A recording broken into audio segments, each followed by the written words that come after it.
Howdy. So, about 8 months ago, I said this line in a BTD6 video. Should I just narrate the entire book? I have nothing else to do. I can and I will. Just let me know, okay? Okay. And you know what should have happened here? I should have just went, okay, people want this. I should have recorded the audio and everything would have been done. It is one of the most easy videos I could possibly make. But with my dumb ADHD brain, I decided to not spend the literal 2 hours of effort to read it and instead did literally anything else. And I'm saying all this as if to imply that I didn't just send over the audio and let an editor edit this anyways, because I don't know. So, I'm gonna read I Have No Mouth and I Must Scream to ambience, I guess. Here you go, have fun. Limp the body of Gorrister hung from the pink pallet, unsupported, hanging high above us in the computer chamber, and it did not shiver in the chill, oily breeze that blew eternally through the main cavern. The body hung head down, attached to the underside of the pallet by the sole of its right foot. It had been drained of blood through a precise incision made from ear to ear under the lantern jaw. There was no blood on the reflective surface of the metal floor. When Gorrister joined our group and looked up at himself, it was already too late for us to realize that, once again, AM had duped us, had had its fun. It had been a diversion on the part of the machine. 3 of us had vomited, turning away from one another in a reflex as ancient as the nausea that had produced it. Gorrister went white, and was almost as though he had seen a voodoo icon and was afraid of the future. "Oh God," he mumbled, and walked away. The 3 of us followed him after a time and found him sitting with his back to one of the smaller, chittering banks, his head in his hands. Ellen knelt down beside him and stroked his hair. He didn't move, but his voice came out of his covered face quite clearly. Why doesn't it just do us in and get it over with? Christ, I don't know how much longer I can go on like this. I'm very fucking monotone, I can't do the drama. It was our 109th year in the computer. He was speaking for all of us. Nimdoc, which was the name the machine had forced him to use, because AM amused itself with strange sounds, was hallucinating that there were canned goods in the ice caverns. Gorrister and I were very dubious. It's another shuck, I told them, like the goddamn frozen elephant AM sold us. Benny almost went out of his mind after that one, haha. We'll hike all the way and it'll be putrefied or some damn thing. I say forget it, stay here. It'll have to come up with something pretty soon or we'll die. Benny shrugged. 3 days it had been since we'd last eaten. Worms. Thick. Ropey. Nimdoc was no more certain. He knew there was the chance, but he was getting thin. It couldn't be any worse there than here. Colder, but that didn't matter much. Hot. Cold, lava, boils, or locusts, it never mattered. The machine masturbated and we had to take it or die. That kinky motherfucker ooh-woo. Ellen decided us. I've gotta have something. Ted, maybe there'll be some Bartlett pears or peaches. Please, Ted. Let's try it. I gave in easily. What the hell? Matter not at all. Ellen was grateful though. She took me twice out of turn. Even that had ceased to matter, and she never came, so why bother? But the machine giggled every time we did it. Holy shit, this thing is really kinky. Loud up there, back there, all around us, he snickered. It snickered. Most of the time I thought of AM as an it, without a soul, but the rest of the time I thought of it as a him, in the masculine, the paternal, the patriarchal. For he is a jealous people. Him. It. God as Daddy what the fuck is this book on about? We left on a Thursday. The machine always kept us up to date on the date. The passage of time was important. Not to us, sure as hell, but to him? It? Thursday. Thanks. Nimdoc and Gorrister carried Ellen for a while, their hands locked to their own and each other's wrists. A seat. Benny and I walked before and after, just to make sure that, if anything happened, it would catch one of us and at least Ellen would be safe. Fat chance. Safe. Didn't matter. It was only 100 miles or so to the next dice caverns, and the second day, when we were lying out under the blistering sun thing he had materialized, he sent down some manna. Tasted like boiled boar urine. We ate it. On the third day, we passed through a valley of obsolescence. filled with rusting carcasses of ancient computer banks. AM had been as ruthless with its own life as with ours. It was a mark of his personality. It strove for perfection, whether it was a matter of killing off unproductive elements in his own world-filling bulk, or perfecting methods for torturing us. AM was as thorough as those who had invented him, now long since gone to dust, could ever have hoped. There was light filtering down from above, and we realized we must be very near the surface. But we didn't crawl out to sea. There's virtually nothing out there. Had been nothing that could be considered anything for over 100 years. Only the blasted skin of what had once been the home of billions. Now there are only 5 of us, down here inside, alone with AM. I heard Ellen saying frantically, "No, Benny, don't. Come on, Benny, don't, please." And then I realized I had been hearing Benny murmuring, under his breath for several minutes. He was saying, "I'm gonna get out. I'm gonna get out," over and over. His monkey-like face was crumbled up in an expression of beatific delight and sadness all at the same time. The radiation scars AM had given him during the festival were drawn down into massive pink-white puckerings, and his features seemed to work independently of one another. Perhaps Benny was the luckiest of the 5 of us. He had gone stark, staring mad many years before. But even though we could call AM any damned thing we liked, could think the foulest thoughts of fused memory banks and corroded base plates, of burnt-out circuits and shattered control bubbles, the machine would not tolerate our trying to escape. Benny leaped away from me as I made a grab for him. He scrambled upon the face of a smaller memory cube, tilted on its side and filled with rotted components. He squatted there for a moment, looking like the chimpanzee AM had intended him to resemble.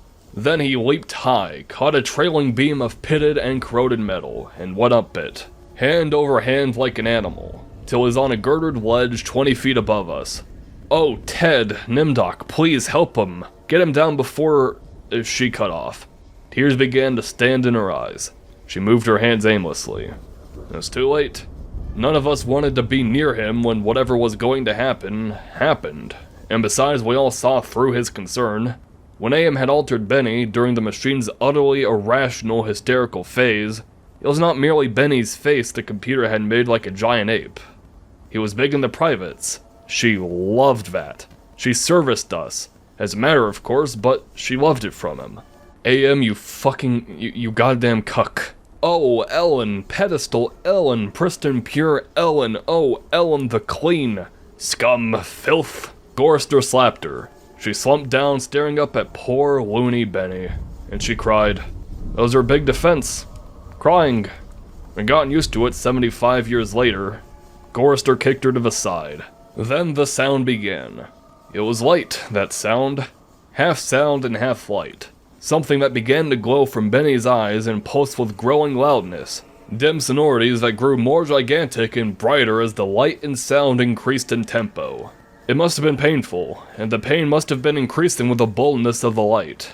The rising volume of the sound, for Benny had begun to mew like a wounded animal. At first softly when the light was dim and the sound was muted. Then louder as his shoulders hunched over. His back humped as though he was trying to get away from him. His hands folded across his chest like a chipmunk's. His head tilted to the side. The sad little monkey face pinched in anguish, then he began to howl as the sound coming from his eyes grew louder. Louder and louder. I slapped the sides of my head with my hands, but I couldn't shut it out. It cut through easily. The pain shivered through my flesh like tinfoil on a tooth, and Benny was suddenly pulled erect. Are you fucking kidding me? On the girder he stood up, jerked to his feet like a puppet. The light was now pulsing out of his eyes in 2 great round beams. The sound crawled up and up some incomprehensible scale, and then he fell forward, straight down and hit the plate steel floor with a crash. He lay there jerking spastically as the light flowed around and around him as the sound spiraled out of normal range. Then the light beat its way back inside his head. The sound spiraled down and he was left lying there crying piteously. His eyes were 2 soft, moist pools of pus-like jelly. AM had blinded him. Gorster and Nimdoc and myself, we turned away, but not before we caught the look of relief on Ellen's concerned face. Sea green light suffused the cavern where we made camp. AM provided punk and we burned it, sitting huddled around the wan and pathetic fire, telling stories to keep Benny from crying in his permanent night. What does AM mean? Gorster answered him. We had done the sequence 1,000 times before, but it was Benny's favorite story. At first it meant Allied Master Computer, and then it meant Adaptive Manipulator. And later on it developed sentience and linked itself up, and they called it an aggressive menace. But by then it was too late, and finally it called itself AM, Emerging Intelligence. And what it meant was I am. Obnoxious Latin I'm not going to bother reading. I think, therefore I am. Benny drooled a little and snickered. There was the Chinese am, and the Russian am, and the Yankee am, and... He stopped. Benny was beating on the floor plates with a large, hard fist. He was not happy. Gorster had not started at the beginning. Gorster began again. The Cold War started and became World War III, and just kept going. It became a big war, a very complex war, so they needed the computers to handle it. They sank the first shafts and began building AM. There's the Chinese AM and the Russian AM, and I'm not even going to bother trying to pretend that I have a fucking official pronunciation. It's AM and AM, you can't stop me. There's the Yankee AM, and everything was fine until they honeycombed the entire planet, adding on this element and that element. But one day AM woke up and knew who he was, and he linked himself, and began feeding all the killing data until everyone was dead. Except for the 5 of us, and AM brought us down here. Benny was smiling sadly. He was also drooling again. Ellen wiped the spittle from the corner of his mouth with the hem of her skirt. None of us knew why AM had saved 5 people, or why our specific 5, or why he spent all his time tormenting us, or even why he had made us virtually immortal. In the darkness, one of the computer banks began humming. The tone was picked up half a mile away down the cavern by another bank. Then one by one, each of the elements began to tune itself, and there was a faint chittering as thought raced through the machine. The sound grew, and the lights ran across the faces of the consoles like heat lightning. The sound spiraled up until it sounded like 1,000,000 metallic insects, angry and menacing.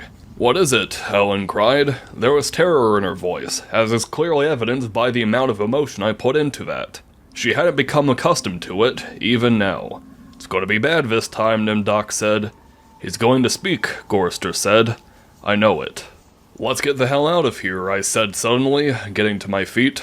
"No, Ted. Sit down. What if he's got pits out there, or something else?" "We can't see. It's too dark," Gorster said with resignation. Then we heard... I don't know, something moving towards us in the darkness. Huge, shambling, hairy, moist, it came towards us. We couldn't even see it, but there was the ponderous impression of bulk, heaving itself towards us.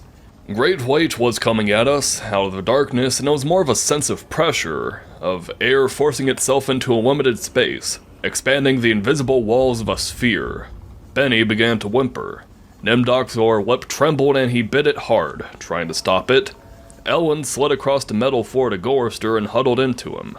There was the smell of matted, wet fur in the cavern. There was the smell of charred wood. There was the smell of dusty velvet. There was the smell of rotting orchids, the smell of sour milk, the smell of sulfur, of rancid butter, of oil slick, of grease, of chalk dust, of human scalps. AM was keying us. He was tickling us. There was the smell of... I heard myself shriek, and the hinges of my jaw ached. I scuttled across the floor, across the cold metal with its endless lines of rivets, on my hands and knees, the smell gagging me, filling my head with a thunderous pain that sent me away in horror. I fled like a cockroach, across the floor and out into the darkness, that something moving inexorably after me. The others were still back there, gathered around the firelight, laughing. Their hysterical choir of insane giggles rising up into the darkness like thick, many-colored wood smoke. I went away quickly and hid. How many hours it may have been, how many days or even years, they never told me. Ellen chided me for sulking, and Nimdoc tried to persuade me it had only been a nervous reflex on their part. The laughing. But I knew it wasn't the relief a soldier feels when the bullet hits the man next to him. I knew it wasn't a reflex, they hated me. They were surely against me, and AM could even sense this hatred, and made it worse for me because of the depth of their hatred. We had been kept alive, rejuvenated, made to remain constantly at the age we had been when AM had brought us below, and they hated me because I was the youngest and the one that AM had infected least of all. I knew. God, how I knew. The bastards and that dirty bitch Ellen, not giving me her pussy after being a certified nice guy for hundreds of years. Benny had been a brilliant theorist, a college professor. Now he was little more than a semi-human, semi-simian. He had been handsome. The machine had ruined that. He had been lucid. The machine had driven him mad. He had been gay. And the machine had given him an organ fit for a horse. Because there's no cock like horse cock. Gorster had been a warrior. He was a Connie, a conscientious objector. He was a peace marcher, a planner, a doer, a looker ahead. AM had turned him into a shoulder shrugger and made him a little dead in his concern. AM had robbed him. Nimdoc went off in the darkness by himself for long times. I don't know what he did out there, AM never let us know.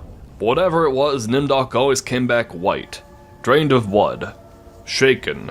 Shaking. AM had hit him hard in a special way, even if we didn't know quite how.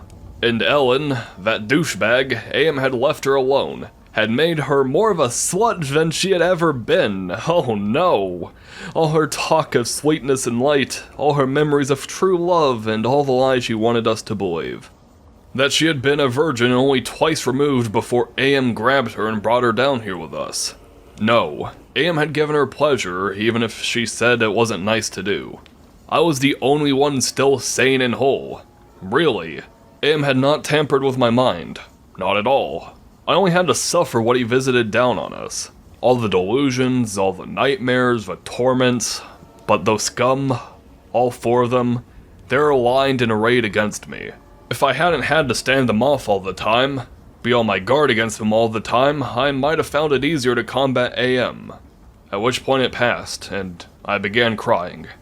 Oh Jesus, sweet Jesus. If there ever was a Jesus and if there is a God, please, please, please let us out of here or kill us. Because at this moment I think I realized completely, so I was able to verbalize it. AM was intent on keeping us in his belly forever, twisting and torturing us forever. The machine hated us as no sentient creature had ever hated before, and we were helpless. It also became hideously clear. If there was a sweet Jesus and if there was a God, God was AM. The hurricane hit us with the force of a glacier thundering into the sea. It was a palpable presence, one that tore at us, flinging us back the way we had come, down the twisting, computer-lined corridors of the dark way. Ellen screamed as she was lifted and hurled face forward into a screaming shoal of machines, their individual voices strident as bats in flight. She could not even fall, the howling wind kept her aloft, buffeted her, bounced her, tossed her back and down and away from us, out of sight as suddenly as she was swirled around a bend in the dark way. Her face had been bloody, her eyes closed. None of us could get to her. We clung tenaciously to whatever outcropping we had reached. Benny wedged in between two great crackle-finished cabinets. Nimdoc with fingers claw-formed over a railing circling a catwalk 40 feet above us. Gorster plastered upside down against a wall niche formed by two great machines with glass-faced dials that swung back and forth between red and yellow lines, whose meaning we could not even fathom. Sliding across the deck plates, the tips of my fingers had been ripped away. I was trembling, shuddering, rocking as the wind beat at me, whipped at me, screamed down out of nowhere at me and pulled me free from one sliver-thin opening in the plates to the next. My mind was a roiling, tinkling, chittering softness of brain parts that expanded and contracted in quivering frenzy. The wind was the scream of a great, mad bird as it flapped its immense wings.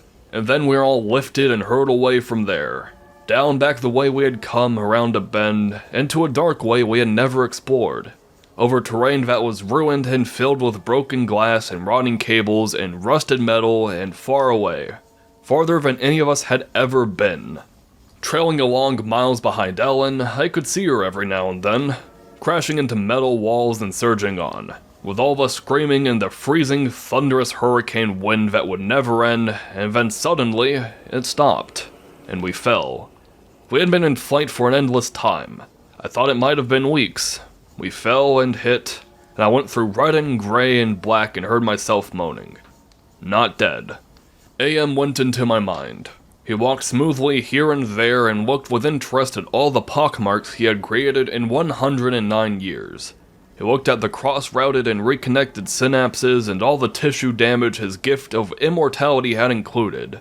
He smiled softly at the pit that dropped into the center of my brain and the faint, moth-soft murmurings of the things far down there that gibbered without meaning. Without pause, AM said very politely, in a pillar of stainless steel bearing bright neon lettering, AM said it with a sliding cold horror of a razor blade slicing my eyeball.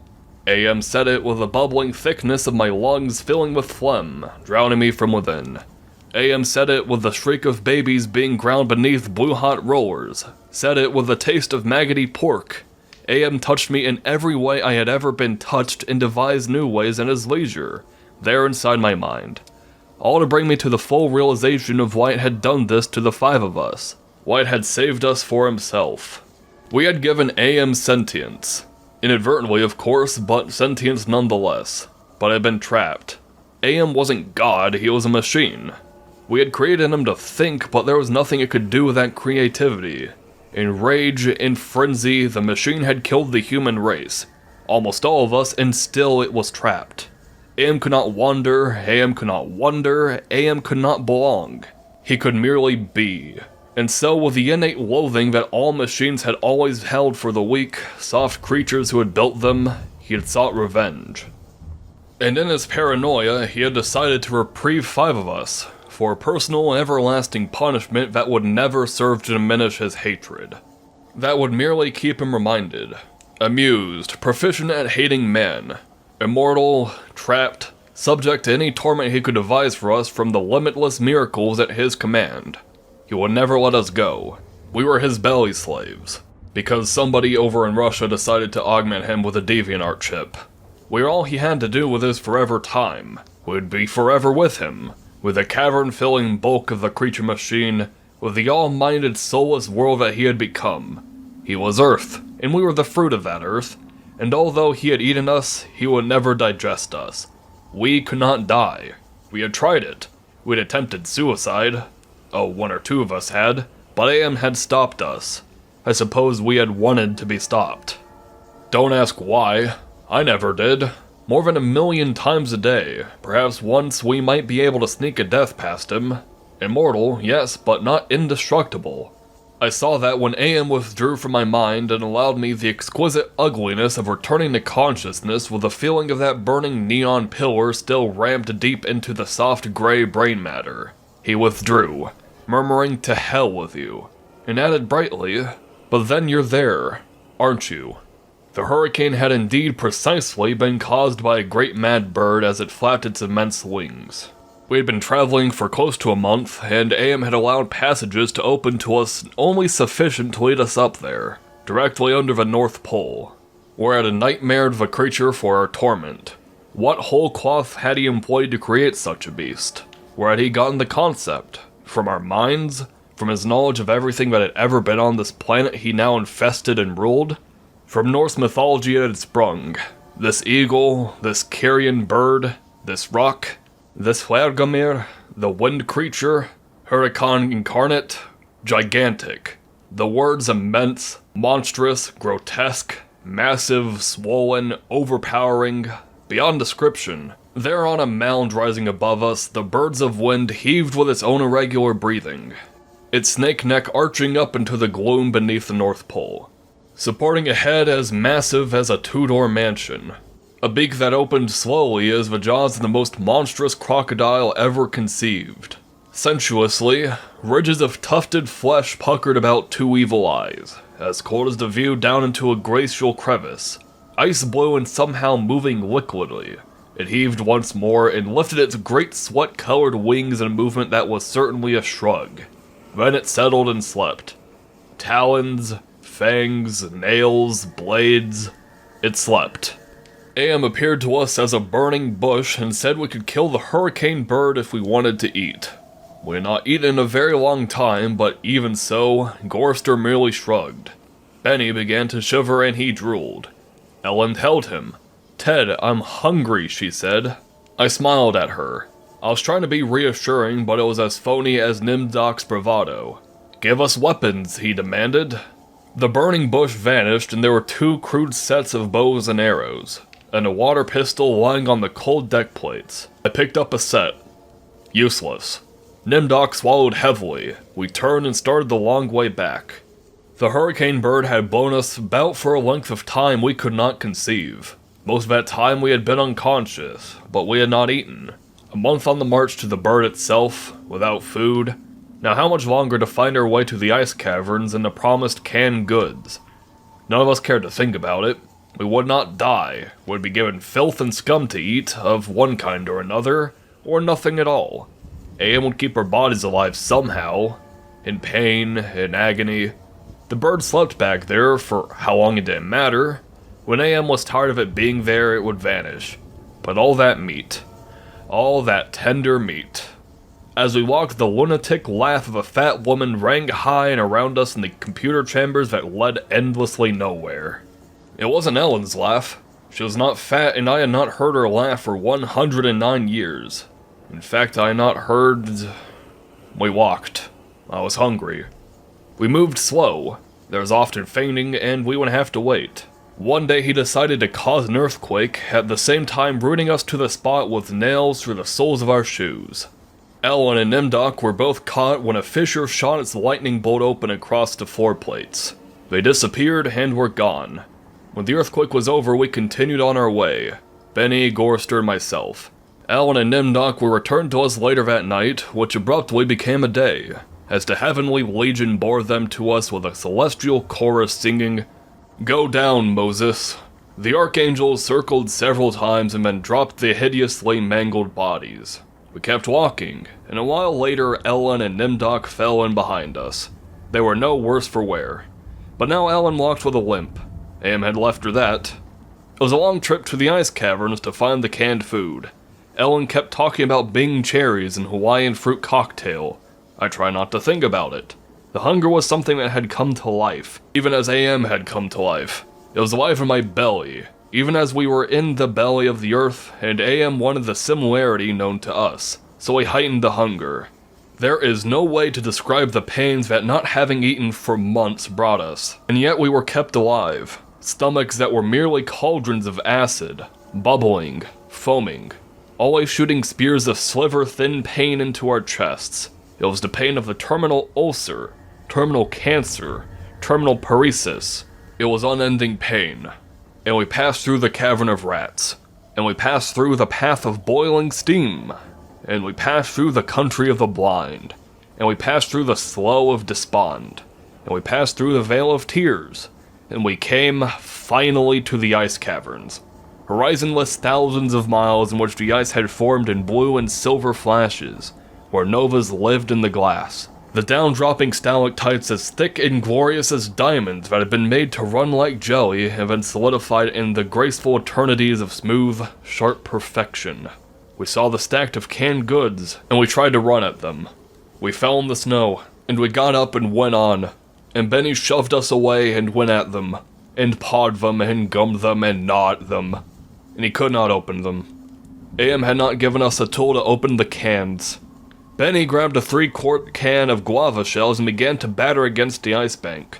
The ice flew and shattered, but the can was merely dented, while we heard the laughter of a fat lady, high overhead and echoing down and down and down the tundra.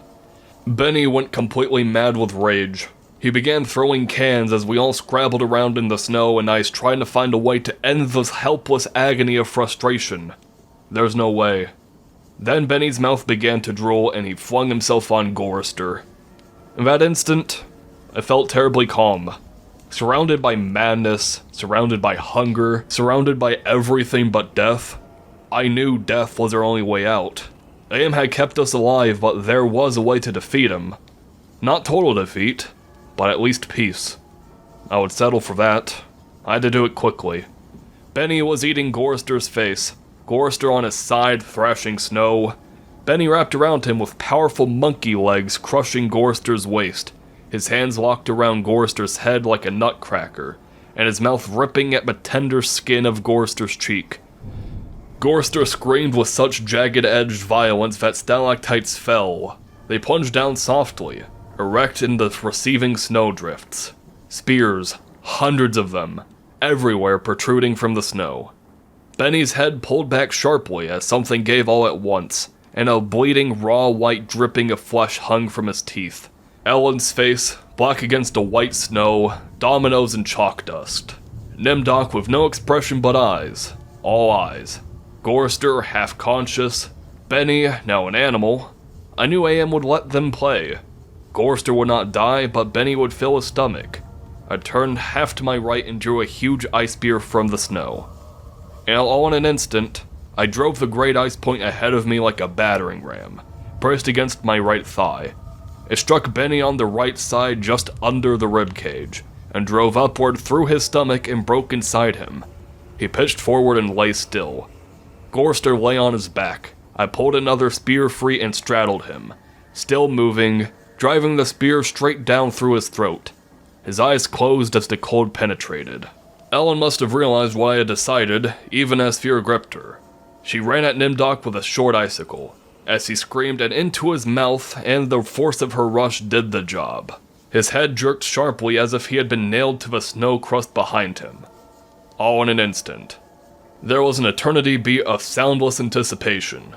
I could hear AM drawing in his breath. His toys had been taken from him. 3 of them were dead, could not be revived. He could keep us alive by his strength and talent, but he was not God.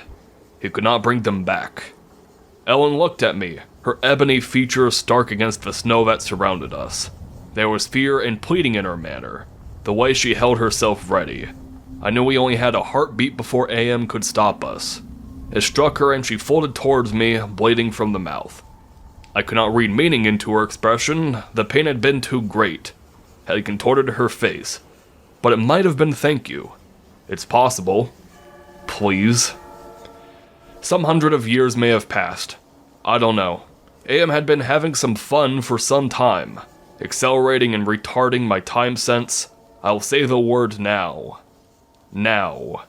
It took me 10 months to say now. I don't know. I think? It has been some hundreds of years. He was furious. He wouldn't let me bury them. It didn't matter. There was no way to dig up the deck plates. He dried up the snow. He brought the night. He roared and sent locusts. It didn't do a thing. They stayed dead. I'd had him. He was furious. I'd thought AM hated me before. I was wrong. It was not even a shadow of the hate he now slavered from every printed circuit. He made certain I would suffer eternally and could not do myself in. He left my mind intact. I can dream. I can wonder. I can lament. I remember all 4 of them. I wish... Well, it doesn't make any sense. I know I saved them. I know I saved them from what has happened to me, but still, I cannot forget killing them. Ellen's face. It isn't easy. Sometimes I want to. Doesn't matter. AM has altered me for his own peace of mind, I suppose. He doesn't want me to run at full speed into a computer bank and smash my skull, or hold my breath till I faint, or cut my throat on a rusted sheet of metal. There are reflective surfaces down here. I'll describe myself as I see myself. I'm a great soft jelly thing, smoothly rounded with no mouth, with pulsing white holes filled by fog where my eyes used to be. Rubbery appendages that were once my arms, bulks rounding down into legless humps of soft, slippery matter. I leave a moist trail when I move. Blotches of diseased, evil gray come and go on my surface, as though light is being beamed from within. Outwardly, dumbly I shamble about. A thing that could never have been known as human, a thing whose shape is so alien, a travesty that humanity becomes more obscene for the vague resemblance. Inwardly alone. Here. Living under the land, under the sea, in the belly of AM. Whom we've created because our time was badly spent. We must have known unconsciously that he could do it better. At least the 4 of them are safe at last. AM will be all the matter for that. It makes me a little happier.